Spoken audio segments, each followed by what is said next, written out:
Assalomu alaykum, hurmatli kuzatuvchilar. Bugun O'zbekistonga hojilarimiz qaytyapti. Inshaalloh jumadan keyin hojilarimiz chiqib ketadi. Kim nima zakaz qilgan bo'lsa, inshaalloh hammasini tayyorlab qo'ydik. Atirlarimiz bor, inshaalloh sumkaga solganmiz. Hozir bitta narsalar solmasdan ko'rsatib qo'ymoqchiman. Ravza jaynamozlari akamiz zakaz qilgan. 8ligi originali. Konkursimiz g'oliblariga ham shu jaynamozdan qo'yganmiz, 4ligidan emas, 8ligidan.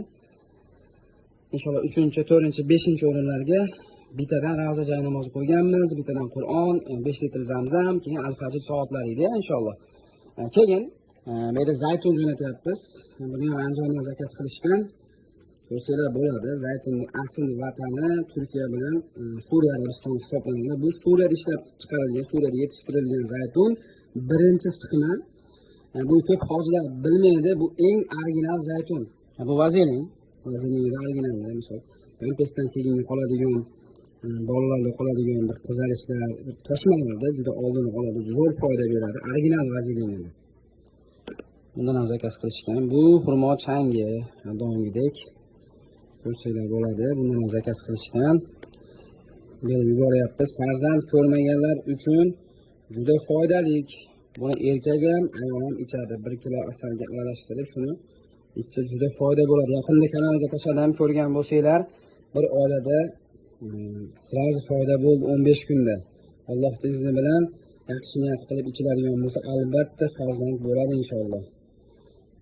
Keyin bu tuyani o'rkachidan olingan yo'q.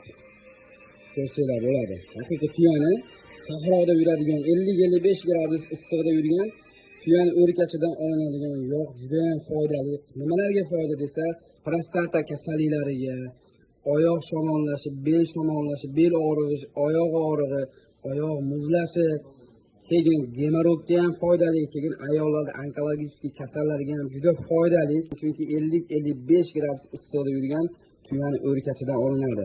Hozir O'zbekistonga bu juda ham talab katta, juda ko'pchilik zakaz qilyapti. Ulgurmayapmiz. Buni o'zimizni bir yaqin akamiz eritib sotadi. Ishonchli. Olsanglar, inshaalloh zakaz qilsanglar, zakaz bilan dastavka qilib beramiz O'zbekistonga.